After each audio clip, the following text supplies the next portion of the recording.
Hello दोस्तों, अहमद अब्दुल्ला गरीब private ITI के इस YouTube चैनल में आपका स्वागत है। मैं Aslam Murumkar, draughtsman mechanical instructor, आज आपसे जिस टॉपिक के बारे में बात करने जा रहा हूँ उसका नाम है स्केल। दोस्तों, जब हम ड्राइंग बनाने का काम करते हैं उस वक्त हम ड्राइंग बनाने के लिए एक ड्राइंग पेपर का इस्तेमाल करते हैं जिसकी साइज़ लिमिटेड होती है।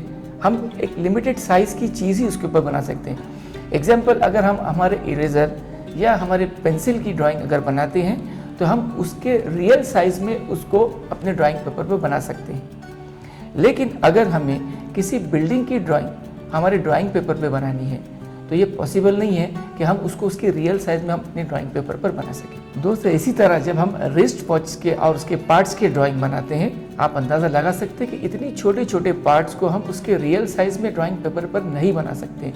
तो इसको करने के लिए हमारे पास कुछ ना कुछ ऐसा डिवाइस होना चाहिए जिसकी मदद से हम अपने ड्राइंग को बिल्कुल क्लियर बनाएं ताकि वर्कर उस ड्राइंग को देखकर वैसा पार्ट बना सके। इस काम को करने के लिए हम जो डिवाइस इस्तेमाल करते हैं उसको स्केल कहते हैं। आज हम लोग एक ऑर्डिनरी स्केल के पार्ट्स और उसके मटेरियल के बारे में बात नहीं करने जा रहे हैं। किस तरह हम लोग स्केल को समझें, किस तरह इसको बनाया जाए और इसमें हमको क्या बातें आ सकती हैं, इन सब बातों के बारे में हम आज डिस्कस करेंगे। दोस्तों, अभी हमने डिस्कस किया कि बड़ी चीज़ों की साइज़ को हमको कम करके बनाना पड़ता है और छोटी चीज़ की साइज़ को हमको बड़ा कर अपने ड्राइंग पर बनाना पड़ता है। इसके लिए हम लोग जिस तरह के स्केल इस्तेमाल करेंगे हम उनको अब देखते हैं। अगर हमारा साइज़ और हमारी ड्राइंग की साइज़ एक हो तो हम इसे कहते हैं फुल स्केल। इसी तरह अगर हमारा साइज़ बड़ा हो और हमारे ड्राइंग की साइज़ छोटी हो तो हम उसे कहते हैं इनलार्जिंग स्केल। इसी तरह रियल में ऑब्जेक्ट की साइज़ बड़ी हो और ड्राइंग में साइज़ छोटी हो तो ऐसे स्केल को हम कहते हैं रिड्यूसिंग स्केल। जैसे कि मैंने आपको कहा था कि हम लोग रबर, पेंसिल जैसी छोटी चीज़ों की ड्राइंग अपने ड्राइंग पेपर पर बनाएंगे तो वो हम कहेंगे हमने इसको फुल स्केल में बनाया है। इसी तरह अगर कोई बड़ी चीज़ है उसकी साइज़ को हम लोग छोटा करके बनाएंगे तो रिड्यूसिंग स्केल, और अगर कोई छोटी चीज़ है जैसे घड़ी हो गई और छोटे पार्ट्स हो गए मोबाइल के, उसकी ड्राइंग हम बना रहे हैं तो उसकी साइज़ को हमको बड़ा करके ड्राइंग पे बनाना पड़ेगा तो हम कहेंगे हमने वहाँ पे इनलार्जिंग स्केल का इस्तेमाल किया। आइए देखते हैं हम लोग किस तरह आइडेंटिफाई करेंगे कि इनलार्जिंग स्केल है, रिड्यूसिंग स्केल है या फुल स्केल है। दोस्तों, जब भी हम लोग स्केल को बनाते हैं या स्केल का यूज़ करते हैं तो हमको उस स्केल का RF मालूम होना चाहिए। RF का मतलब होता है रिप्रेजेंटेटिव फ्रैक्शन। रिप्रेजेंटेटिव फ्रैक्शन मतलब आपका फ्रैक्शन ये रिप्रेजेंट कर रहा है कि आपकी स्केल कौन सी कैटेगरी की, क्या वो फुल स्केल है, क्या वो रिड्यूसिंग स्केल है या वो इनलार्जिंग स्केल है। एग्जाम्पल, अगर यहाँ पर लिखा है 1:1, इसका मतलब ये हुआ कि आपकी ड्राइंग का साइज़ और आपका ऑब्जेक्ट का रियल साइज इक्वल है। आंसर यहाँ पे 1 आता है तो ये हो गया आपका फुल स्केल। तो जिस स्केल का RF 1 होगा या 1:1 होगा वो फुल स्केल है। उसी तरह अगर किसी ऑब्जेक्ट में ड्राइंग की साइज बड़ी है और रियल साइज कम है तो यहाँ पे RF जो है 1 से बड़ा नंबर आ रहा है, मतलब ये है आपका इनलार्जिंग स्केल। उसी तरह अगर हमारे ऑब्जेक्ट की ड्राइंग छोटी है ऑब्जेक्ट के साइज के मुकाबले में तो यहाँ पे आंसर हमारा 1 से कम आ रहा है, तो मतलब ये हुआ कि यहाँ पे हम लोग रिड्यूसिंग स्केल इस्तेमाल करते हैं।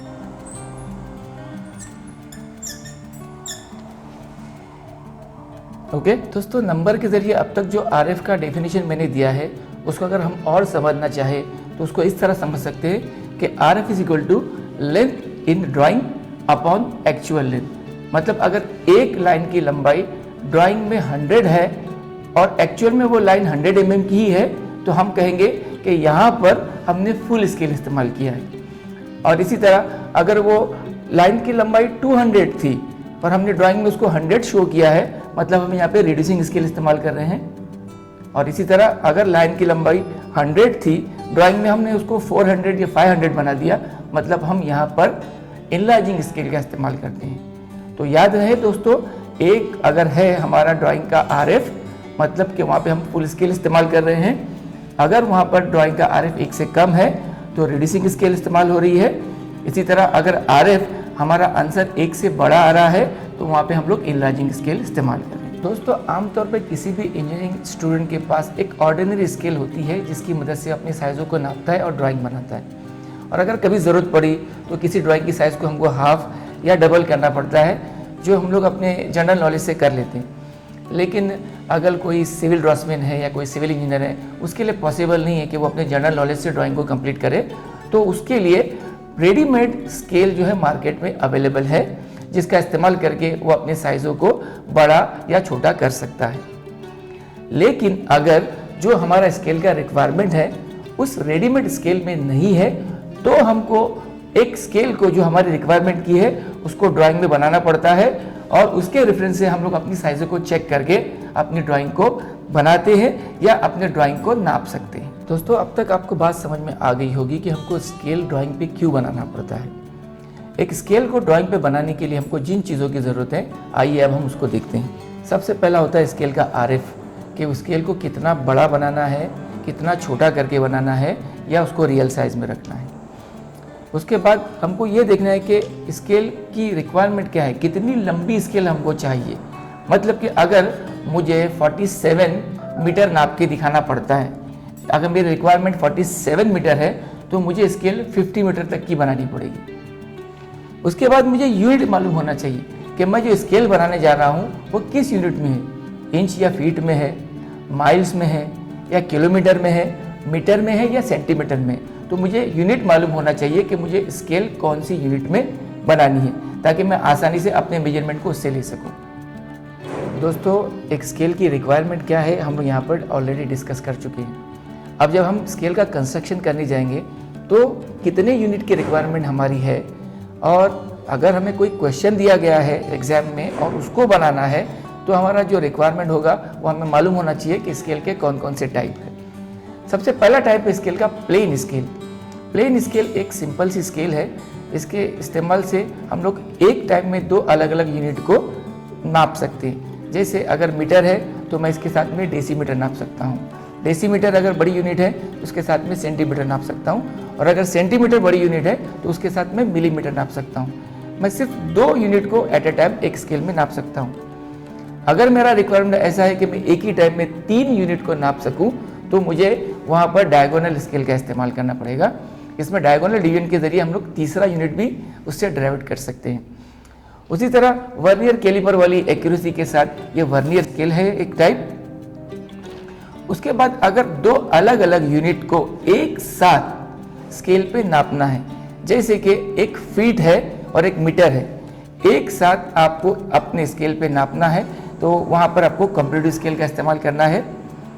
जो सबसे आखिरी टाइप हमको नज़र आ रही है यहाँ पे, स्केल ऑफ कॉर्ड। तो स्केल ऑफ कॉर्ड एक ऐसी स्केल है जिसकी मदद से आप बगैर प्रोट्रैक्टर के एंगल को बना और नाप सकते हैं। तो इस वीडियो में दोस्तों हम आज पहली टाइप यानी प्लेन स्केल को किस तरह बनाया जाता है उसको डिस्कस करेंगे। दोस्तों, यहाँ पे हमको दिए हुए क्वेश्चन के हिसाब से हमें एक स्केल बनानी है जिसका RF हमको दिया है 1:4।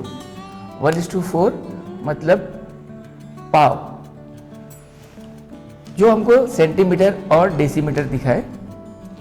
सेंटीमीटर यहाँ पे शो है, एंड में डेसीमीटर का वर्ड डाला है, और वो नाप कर दिखा है 5 डेसीमीटर तक। 5 डेसीमीटर का मतलब होता है 50 सेंटीमीटर। तो हमको एक स्केल बनानी है जिसका RF 1:4 है, और वो स्केल हमें सेंटीमीटर और डेसीमीटर को शो करे, मतलब 2 यूनिट, और वो 5 डेसीमीटर तक नाप के दिखाए। दोस्तों, यूनिट हमें पता है, RF दिया गया है, और हमको मैक्सिमम लेंथ भी पता है। तो चलिए शुरू करते हैं स्केल किस तरह बनाते हैं। स्केल बनाने से पहले उसकी लेंथ हमको फाइंड करनी है, वो है RF into max length. RF हमको दिया है 1/4, मैक्स लेंथ दिया है 5 डेसीमीटर, मतलब कि 50 सेंटीमीटर। तो हमारा आंसर आता है 50 को अगर हम 4 से डिवाइड करें, आंसर आता है 12.5 सेंटीमीटर। तो लेंथ ऑफ स्केल हो जाती है हमारी 12.5 सेंटीमीटर। तो हम एक लेंथ की लाइन बनाते हैं जो है 12.5 सेंटीमीटर लंबी, और इसको हम लोग एक छोटे से बॉक्स की शक्ल देते हैं। हाइट कोई इशू नहीं, आप 1 सेंटीमीटर ले सकते हो। लंबाई आपने जो है 12.5 सेंटीमीटर ली है। तो ये 12.5 सेंटीमीटर इंडिकेट कर रहे हैं हमारे 50 सेंटीमीटर को, क्योंकि हमारा स्केल का RF है 1:4। तो आइए दोस्तों आगे इसका कंस्ट्रक्शन करते हैं। ये हमारी 5 डेसीमीटर है। हम इसके इक्वल 5 पार्ट करते हैं ताकि हमको 1-1 डेसीमीटर दिखाई दे। तो अगर ये 12 सेंटीमीटर की स्केल है तो इसका हर पार्ट 2.5 सेंटीमीटर का होगा। मतलब 1, 2, 3, 4 और 5। आप देखते हैं आपके पास 5 डेसीमीटर लंबी एक स्केल बन चुकी है, जो यहाँ पे एक्चुअल में 12.5 के बराबर है। अब हम इसके डेसीमीटर तो नाप सकते हैं, इससे हम लोग सेंटीमीटर अब तक नहीं नाप पा रहे हैं। तो हम क्या करते हैं, इस स्केल के पहले पार्ट को हम लोग इक्वल 10 पार्ट में डिवाइड करते हैं। आप इसके लिए ज्योमेट्रिकल कंस्ट्रक्शन या फिर डिवाइडर का सहारा लेते हैं और इसके आप इक्वल 10 पार्ट करते हैं। तो देखिए दोस्तों, यहाँ पर जो आपको यूनिट्स नज़र आ रहे हैं वो है डेसीमीटर, और यहाँ पर आपको जो यूनिट नज़र आ रहे हैं वो है सेंटीमीटर। अब डेसीमीटर और सेंटीमीटर प्लेन स्केल जो होती है वो एक टाइम पे 2 यूनिट में मेजरमेंट को नाप सकती है। तो दोनों मेजरमेंट आपके सामने हैं। चलिए इससे हम लोग कुछ मेजरमेंट लेते हैं। मैं अगर आपको कहता हूँ मुझे 3.7 डेसीमीटर मेजर करके दिखाएं। 3.7, 1, 2, 3, 7 डेसीमीटर का मतलब 0.7 डेसीमीटर का मतलब होता है 7 सेंटीमीटर। 1, 2, 3, 4, 5, 6, 7। तो ये जो आपका डिस्टेंस है ये होता है 3.7 डेसीमीटर। इसी तरह अगर मुझे कोई कहता है कि मुझे आप 5 सेंटीमीटर नाप के दिखाओ, तो देखिए 1, 2, 3, 4, 5। तो ये डिस्टेंस होता है आपका 5 सेंटीमीटर। तो दोस्तों इस तरह एक स्केल को कंस्ट्रक्ट किया जाता है, एक प्लेन स्केल को, और उससे आप मेजरमेंट को नाप सकते हैं। दोस्तों उम्मीद करता हूँ आज जो हमारी बातें हुई हैं ये आपको समझ में आई होंगी। बातें समझ में आने, वीडियो पसंद आने की सूरत में हमारे इस वीडियो को लाइक करें, शेयर करें और हमारे इस चैनल को सब्सक्राइब करें। Thank you.